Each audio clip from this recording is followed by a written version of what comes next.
Hello everyone, welcome to Nursing Chronicles YouTube channel. आज के इस वीडियो में हम अपकमिंग नॉर्सिट एग्जाम के लिए मल्टीपल चॉइस क्वेश्चन को सॉल्व करेंगे। आज की सीरीज का सबसे फर्स्ट क्वेश्चन है हमारा, which of the following gases is most commonly used for insufflation during laparoscopic surgery. Laparoscopic surgery के अंदर इनसफलेशन के लिए निम्न में से कौन सी ऐसी गैस है जो कि मोस्ट कॉमनली हम यूज में लेते हैं? Option A nitrogen, option B oxygen, option C carbon dioxide, option D helium. Right answer रहेगा हमारा यहाँ पर ऑप्शन से कार्बन डाइऑक्साइड। चलिए इसका रेशनल भी हम देख लेते हैं कि क्यों हम Y CO2 is preferred. CO2 की अगर हम बात करते हैं तो यह नॉन फ्लेमेबल होती है, इसीलिए यह safe to use with electrocautery and lasers. Lasers और इलेक्ट्रोकॉटरी जो होती है उसके साथ हम यूज में ले सकते हैं क्योंकि इसका कैरेक्टरिस्टिक होता है यह नॉट फ्लेमेबल होती है। इसी के साथ ही दूसरा रीजन है it does not support combustion. Next आएगा हमारा इजीली अवेलेबल एंड इनएक्सपेंसिव। तो यह तीन रीजन है, इसीलिए हम CO2 जो होती है उसे प्रिफर करते हैं। चलिए बढ़ते हैं नेक्स्ट क्वेश्चन की तरफ। Lactose is composed of which two monosaccharide. Lactose जो है हमारा वो डाइसेकेराइड का एग्जांपल है। इसके अंदर कौन से दो मोनोसेकेराइड कंपोज्ड होते हैं? Option A glucose and galactose, option B glucose and fructose, option C galactose and fructose, option D maltose and sucrose. Right answer रहेगा हमारा यहाँ पर option A glucose and galactose. चलिए हम यहाँ पर देख लेते हैं कि डाइसेकेराइड्स कौन से हैं और मोनोसेकेराइड कौन से हैं। सबसे फर्स्ट हम देखेंगे, अगर ग्लूकोज और ग्लूकोज दो मोनोसेकेराइड है तो डाइसेकेराइड बनाते हैं ये माल्टोज। अगर एक ग्लूकोज है और एक फ्रक्टोज है तो यह बनता है हमारा सुक्रोज। वही हम बात करते हैं एक ग्लूकोज है और दूसरा गैलेक्टोज है, जो कि हमें क्वेश्चन के अंदर भी पूछा गया था, तो वो बनाएगा हमारा लैक्टोज को। नेक्स्ट क्वेश्चन है हमारा, what is the immediate management of dopamine एक्स्ट्रावास्टेशन।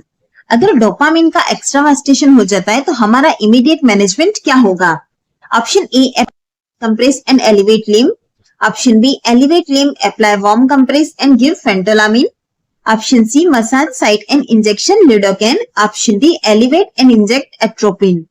Right answer रहेगा हमारे यहाँ पर option B elevate limb, apply warm compress and give phentolamine. सबसे फर्स्ट हम बात करते हैं डोपामिन मेडिसिन की। डोपामिन जो है एक वासोप्रेसर है। अगर यह टिश्यूज के अंदर लीक हो जाता है, जैसा कि हमें यहाँ पर दिया कि एक्स्ट्रावास्टेशन हो रहा है, मतलब टिश्यूज में लीक हो गया है, इसकी वजह से टिश्यू इस्चेमिया या फिर नेक्रोसिस डेवलप हो सकता है। इसकी इमीडिएट मैनेजमेंट की हम बात करें तो हम एलिवेट करेंगे लिम्ब को। इससे हमें क्या फायदा होगा? लिम्ब एलिवेट करने से वीनस रिटर्न प्रमोट होगा और एडिमा रिड्यूस होगा। सेकेंड, हम अप्लाई करेंगे वार्म कंप्रेस को। वार्म कंप्रेस अप्लाई करने से वासोडाइलेशन होता है और टिश्यू डैमेज का रिस्क कम होता है। नेक्स्ट हम देखेंगे गिव फेंटोलामिन। फेंटोलामिन को हम सबक्यूटेनियसली एडमिनिस्टर करते हैं अराउंड द एक्स्ट्रावास्टेशन साइट में। इससे क्या होता है, जो हमारा वासोकंस्ट्रिक्शन था उसका इफेक्ट रिवर्स होता है।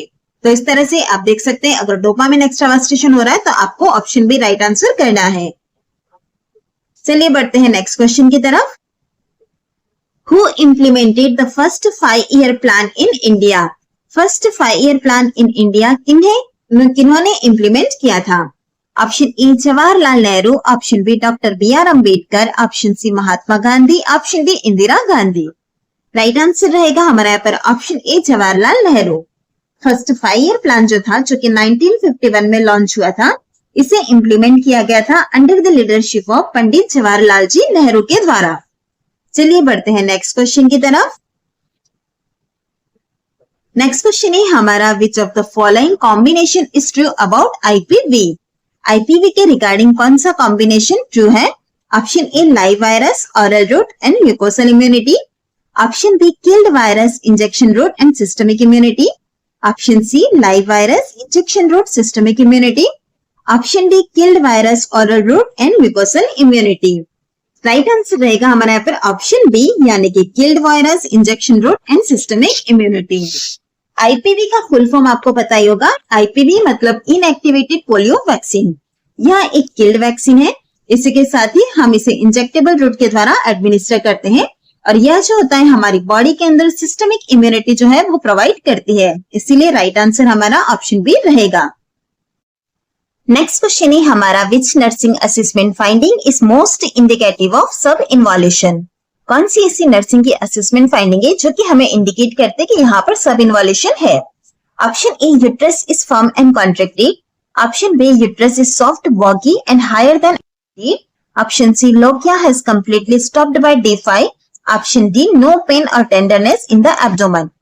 राइट आंसर रहेगा हमारा यहाँ पर option B, uterus is soft, वॉगी and higher than expected. After delivery of the baby uterus का इन्वॉल्यूशन का प्रोसेस स्टार्ट होता है और अगर यह डिलेड हो जाता है तो उस कंडीशन को हम कहते हैं सब इन्वॉल्यूशन. अगर यूट्रस सॉफ्ट है, वॉगी है और डिसेंड नहीं हो रहा है तो यह हमारा क्लिनिकल साइन है सब इन्वॉल्यूशन का, जैसा कि आप ऑप्शन बी के अंदर देख सकते हैं. यह साइन हमें सब इन्वॉल्यूशन का दिया गया है. हमारा जो फंडल हाइट होता है वो 1 सेंटीमीटर पर डे डिक्रीज होना चाहिए, लेकिन जब सब इन्वॉल्यूशन का कंडीशन होता है तो यह डिक्रीज इस तरह से नहीं होता है, इसीलिए यह हायर देन एक्सपेक्टेड हमें फाइंडिंग मिलती है. चलिए बढ़ते हैं नेक्स्ट क्वेश्चन की तरफ. नेक्स्ट है हमारा, a patient is admitted to the hospital with a diagnosis of diarrhoea with dehydration. The nurse recognises that increased peristalsis resulting in diarrhoea can be related to. एक पेशेंट है जिसने कि hospital के अंदर एडमिट किया गया है. डायग्नोसिस हमें यहाँ पर दिया गया डायरिया विथ डिहाइड्रेशन का. हमारे पास यहाँ पर इंक्रीज्ड पेरिस्टाल्सिस वाली कंडीशन के अंदर कौन सी ऐसी चीज है जो कि हम नर्स रिकॉग्नाइज करेंगे. Option A, sympathetic stimulation. Option B, parasympathetic stimulation. Option C, parasympathetic inhibition. Option D, none of the above. Right answer रहेगा हमारा यहाँ पर ऑप्शन बी, पैरासिम्पैथेटिक स्टिमुलेशन. अगर हम बात करते हैं सिंपैथेटिक और पैरासिम्पैथेटिक स्टिमुलेशन की इन द गट, तो क्या होता है, जो हमारा पैरासिम्पैथेटिक स्टिमुलेशन होता है उससे हमारी जीआई एक्टिविटी जैसे कि पेरिस्टाल्सिस इंक्रीज होती है.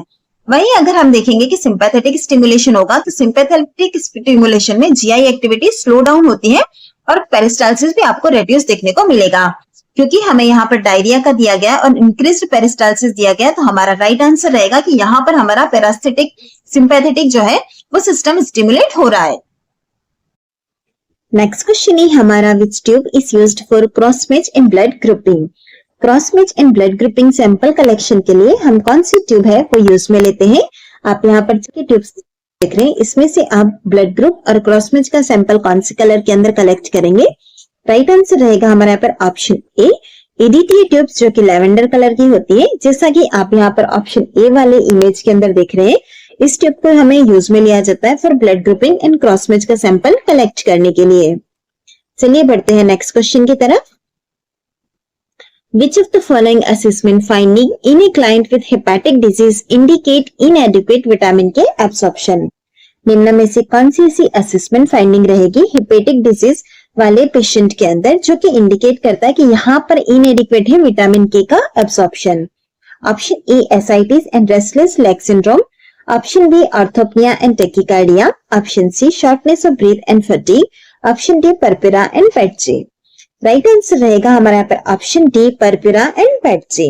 हेपेटिक डिजीज के अंदर क्या होता है, बाइल प्रोडक्शन रिड्यूस हो जाता है जिससे फैट सोल्युबल विटामिन जिससे कि विटामिन के का एब्जॉर्प्शन जो होता है वो कम हो जाता है. और अगर विटामिन के का एब्जॉर्प्शन कम होगा तो उसकी वजह से हमको देखने को मिलता है परपिरा एंड पेटजे जैसी स्किन कंडीशन. चलिए अब इसके अंदर क्या होता है वो देख लेते हैं. सबसे फर्स्ट परपिरा जब भी होगा तो लार्ज पर्पल कलर की ब्रूसेस आपको देखने को मिलेंगे due to bleeding under the skin. Next petechiae जो होता है वो टाइनी पिन पॉइंट रेड और पर्पल स्पॉट देखने को मिलेंगे ड्यू टू कैपिलरी ब्लीडिंग. तो यह दोनों ही कंडीशन हमें देखने को मिलती है जब विटामिन के डेफिशिएंसी हो. नेक्स्ट क्वेश्चन है हमारा, what is the key characteristic of an informal conversational interview. जो हमारा इनफॉर्मल कन्वर्सेशनल इंटरव्यू होता है उसका की कैरेक्टरिस्टिक क्या है. Option A, predetermined set of questions. Option B, structured and standardised format. Option C, spontaneous and flexible questions. Option D, close ended questions only. Right answer रहेगा हमारा यहाँ पर option C, spontaneous and flexible questions. चलिए इसका हम rational भी देख लेते हैं. जो हमारा इनफॉर्मल कन्वर्सेशनल इंटरव्यू होता है उसके अंदर जो होते हैं हमारे क्वेश्चंस जो होते हैं वो प्री प्लान नहीं होते. इसी के साथ ही इंटरव्यूअर इसके अंदर क्या करता है, क्वेश्चन पूछता है और उसका जो फ्लो ऑफ कन्वर्सेशन होता है उसी के अकॉर्डिंग उनका आगे इंटरव्यू चलता रहता है. या अलाउ करता है फ्लेक्सिबिलिटी और डेप्थ को. नेक्स्ट क्वेश्चन है हमारा, following tonsillectomy appropriate position in the post operative period is. Tonsillectomy के बाद में पोस्ट ऑपरेटिव पीरियड के अंदर एप्रोप्रिएट पोजीशन हम कौन सी प्रोवाइड करते हैं. Option A prone position, option B side line position, option C Fowler position, option D lithotomy position. Right answer रहेगा हमारा यहाँ पर option B side line position. अगर हम बात करते हैं ऑप्शन ए की, प्रॉन पोजीशन लेस इफेक्टिव है for the drainage. Option B जो कि हमारा राइट आंसर है, साइड लाइन पोजीशन प्रिवेंट करती है एस्पिरेशन से। फाउलर पोजीशन की हम बात करते हैं तो फाउलर पोजीशन हमें हेल्पफुल रहती है डिफिकल्टी इन ब्रीदिंग वाले केसेस के अंदर। और नेक्स्ट आप देख सकते हैं ऑप्शन डी के अंदर lithotomy position, lithotomy used for the pelvic procedure. तो इस तरह से आप देख सकते हैं पोस्ट टॉन्सिलेक्टोमी हम कौन सी पोजीशन प्रोवाइड करेंगे, साइड लाइन पोजीशन।